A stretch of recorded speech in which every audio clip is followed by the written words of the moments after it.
Hello everyone, good morning. আশা করছি তোমরা সবাই অনেক অনেক ভালো আছো ও সুস্থ আছো। আমিও তোমাদের আশীর্বাদে ভালো আছি ও সুস্থ আছি। আরও একটা নতুন ব্লগে তোমাদের সকলকে অনেক অনেক স্বাগত জানাই। আর উত্তর চব্বিশ পরগনা জেলার ছোট্ট একটা গ্রাম থেকে আমি প্রীতি কিন্তু আবারও চলে আসলাম নতুন আরও একটি ব্লগ নিয়ে।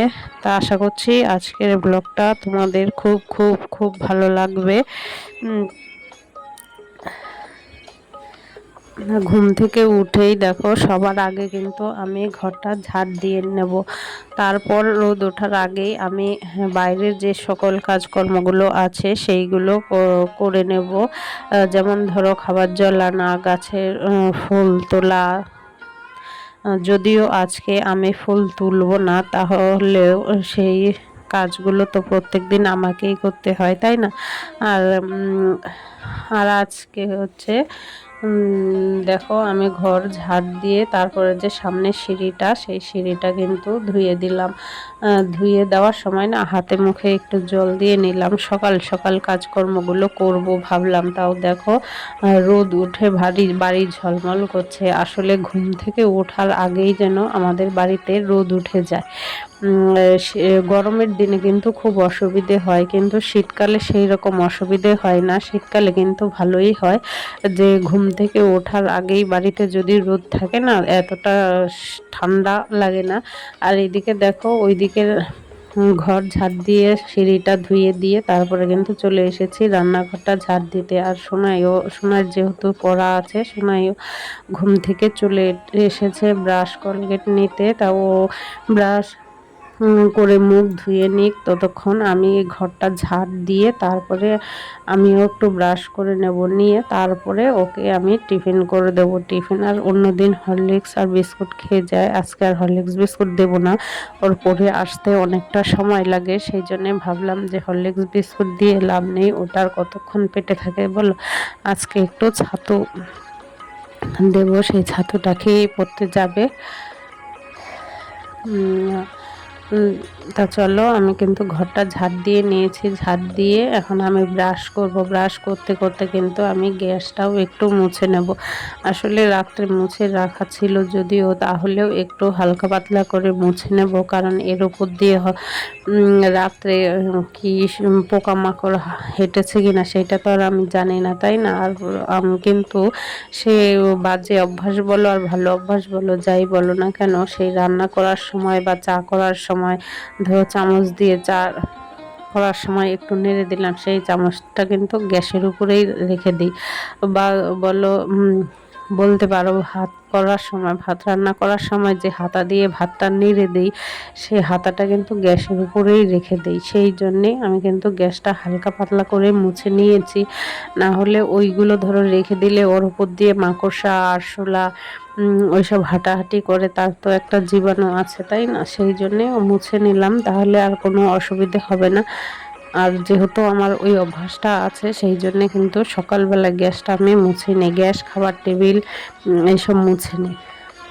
মুছে তারপরে দেখো ব্রাশটাও কিন্তু করা হয়ে গেছে। আর এইদিকে এখন মুখটা ধুয়ে নিচ্ছি। আসলে মুখে না একটু সাবান দিয়েই ধুলাম, কারণ না এখন যেহেতু গরমের দিন আর আমার না প্রচণ্ড অয়েলি স্কিন, সকালবেলার থেকেই যেন তেল চিটচিট করে, সেই জন্যে মুখ ধোয়ার সময় একটু সাবান দিয়ে ভালো করে মুখটা ধুয়ে নিচ্ছি, তাহলে একটু ফ্রেশ ফ্রেশ লাগবে।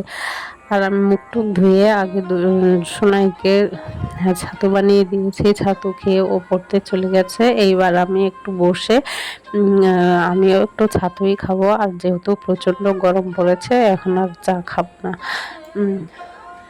চা খাবো না, সেই জন্যে দেখো একটু ছাতু খাচ্ছি। আর এই সকালবেলার যে ধরো ছাতু খাই আর চা খাই, সেইটাই কিন্তু আমাদের হাউস ওয়াইফদের পুরো নিজের সময়, তাই না? নিজের একদম ব্যক্তিগত সময়, চা খাওয়ার সময়টুকুই নিজের জন্য সময়। আর সারাদিন কিন্তু দেখবে সারাদিন সংসারের কাজকর্ম, তারপরে ছেলে মেয়ের দিকটা দেখা, বা আবার যদি আমার মতো বাইরের দিকে ধরো বাজার করা, দোকান করা, ওই সমস্ত কাজকর্মও থাকে। ধরো মেয়েকে পড়তে দিয়ে আসা, স্কুলে দিয়ে আসা, এখন যদিও স্কুল ছুটি, কিন্তু যখন স্কুল থাকে তখন তো সেটা করতে হয়, তাই না? এইরকম কোনো কাজকর্ম থাকলে কিন্তু তখন আরও চাপের হয়ে পড়ে ব্যাপারটা, তাই না? সেই জন্যেই আমার মনে হয় যে সকাল সন্ধ্যে যখন চা খাওয়ার টাইম, সেইটাই আমাদের হাউসওয়াইফদের মতো মানুষের সম্পূর্ণ ব্যক্তিগত সময়। সেই 10 মিনিট লাগুক আর 5 মিনিট লাগুক, সেই সময়টা সম্পূর্ণ নিজের। তখন যদি কেউ কিছু বলে না, তখন কিন্তু বড্ড রাগ হয়।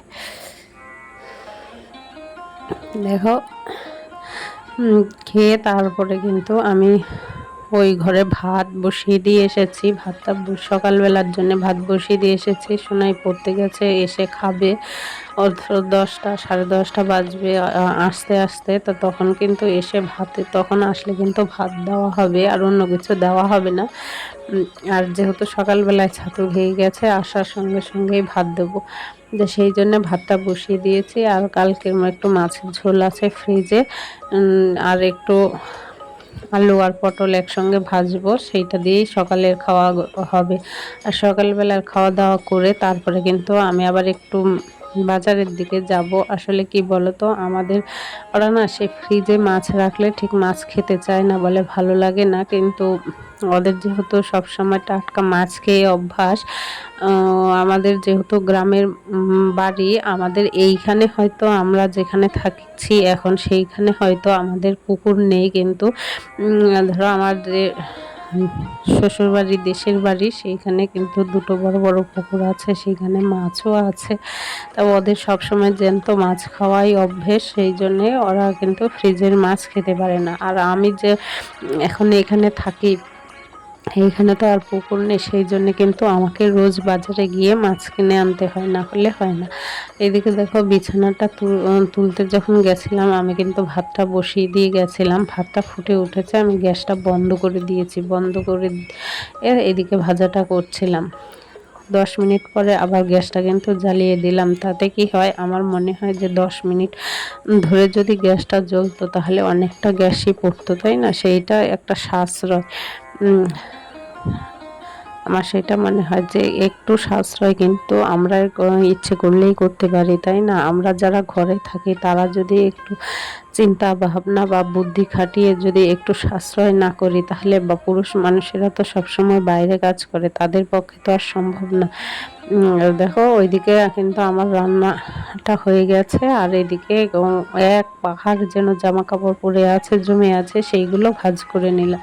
ভাঁজ করে এই বিছানাটাও পরিষ্কার করে নেব। এই বিছানাটা ঘুমানো হয় না, কেউ শোয় না, কিন্তু কোনো আত্মীয় স্বজন আসলে কিন্তু আবার এই বিছানাটায় শোয়া হয়।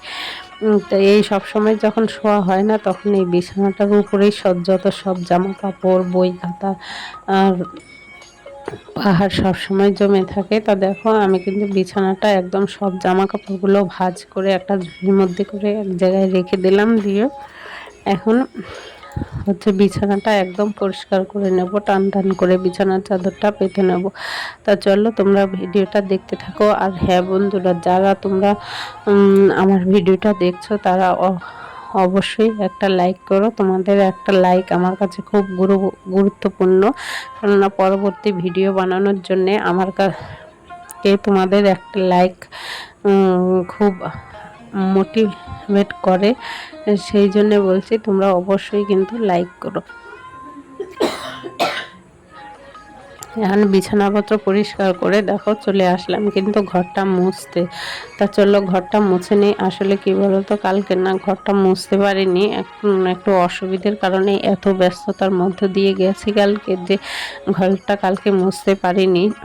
সেই জন্য আজকে আর তো সহ্য হচ্ছে না, মনে হচ্ছে কখন ঘরটা মুছবো, না মুছলে যেন পা দেওয়া যাচ্ছে না, পা ফেলা যাচ্ছে না।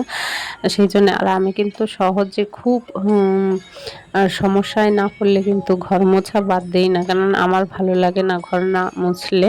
তো সেই জন্যেই দেখো, আজকে কিন্তু সকাল সকাল চলে এসেছি ঘরটা মুছতে, মানে যতক্ষণ ঘরটা না মুছবো ততক্ষণ যেন ভালো লাগবে না, মানে পা ফেললেও যেন শান্তি নেই, যতই ঝাড় দিই না কেন তত যেন ভালো লাগে না। আর যেহেতু লাল মেঝেটা না একদম না মুছলে একদম সাদা সাদা হয়ে থাকে, দেখতে বাজে দেখায়, আর মুছলে লাল টকটকে লাল দেখায়, তখন কিন্তু দেখতেও ভালো লাগে। তা চলো আমি ঘরটা মুছে নিই। যাই হোক, গুড ইভিনিং বন্ধুরা।